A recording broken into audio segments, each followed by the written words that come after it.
You've been reluctant to comment on the words and actions of the U.S. president, but we do have Donald Trump now calling for military action against protesters. We saw protesters tear gas yesterday to make way for a presidential photo op. I'd like to ask you what you think about that, and if you don't want to comment, what message do you think you're sending?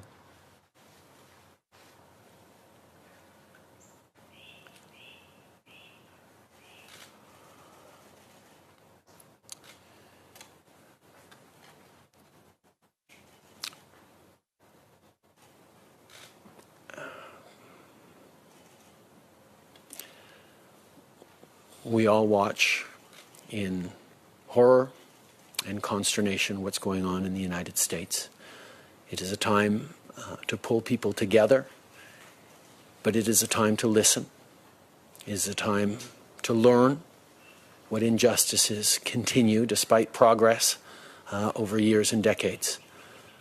But it is a time for us as Canadians to recognize that we too have our challenges, that Black Canadians and racialized Canadians face discrimination as a lived reality every single day.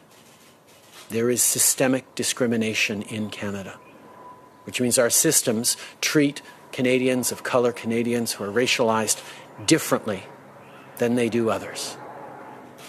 It is something that many of us don't see, but it is something that is a lived reality for racialized Canadians. We need to see that, not just as a government and take action, but we need to see that as Canadians. We need to be allies in the fight against discrimination. We need to listen, we need to learn, and we need to work hard to figure out how we can be part of the solution on fixing things. This government has done a number of things over the past years, but there is lots more to do, and we will continue to do that because we see you, we see the discrimination that racialized Canadians live every single day. 22 seconds. Justin Trudeau was at such a loss for words about the actions of Donald Trump that it took him a full 22 seconds to even figure out where to begin.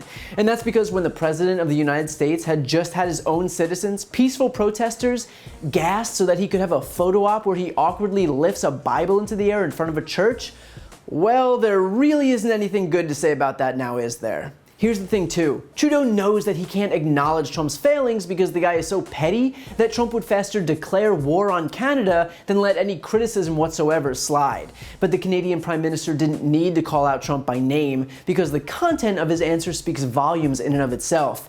Saying that it is a time to listen is a critique of Donald Trump. Saying that it is a time to learn is a critique of Donald Trump. Why? Because he's doing neither one nor the other. And that is evidenced by the fact that Trump's response to a protest born out of police brutality is to encourage more police brutality. Also, what more of a contrast do you need than the fact that Justin Trudeau is able to plainly identify what Donald Trump is apparently incapable of acknowledging, and that is that there is systemic racism. That's it. This isn't some catastrophic realization, it's obvious. But because that very racism is so deeply ingrained in Donald Trump, well, of course he won't admit it. And so his response to protests that were born out of police brutality is not to acknowledge the root of the problem, but to blame Antifa.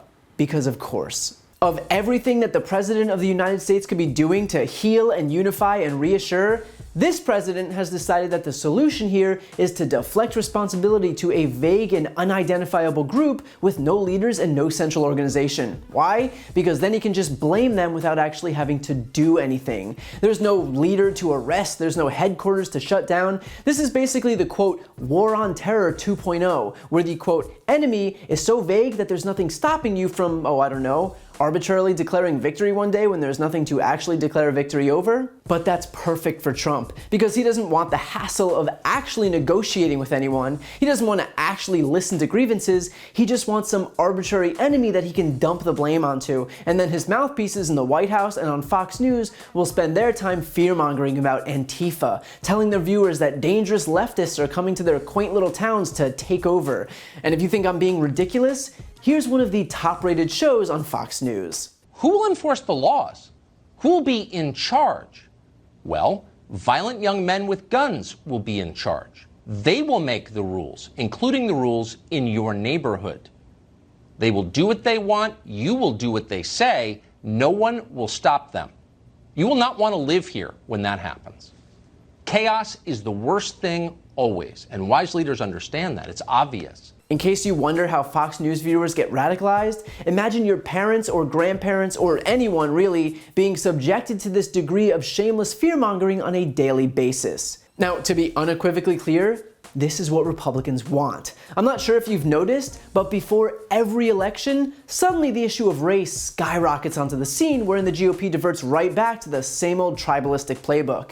Except it looks like we finally got a break from the greatest hits of migrant caravans, and now it's a Black Lives Matter protest. Different skin color, but same concept. Us versus them, white versus black. Even in a country where polling shows that the vast majority of Americans sympathize with George Floyd, this isn't about humanity for Republicans, it's about politics. It's about driving a wedge as deep as possible because the only way they win is when this country is divided. And with an election fast approaching, fanning those flames of division is their top priority. If you like that video, please check out my brand new podcast, No Lie with Brian Tyler Cohen, where I'll cover the most important political stories of the week and interview major players in the world of politics. Available now on Apple Podcasts, Spotify, or wherever you get your podcasts. Check it out and subscribe now.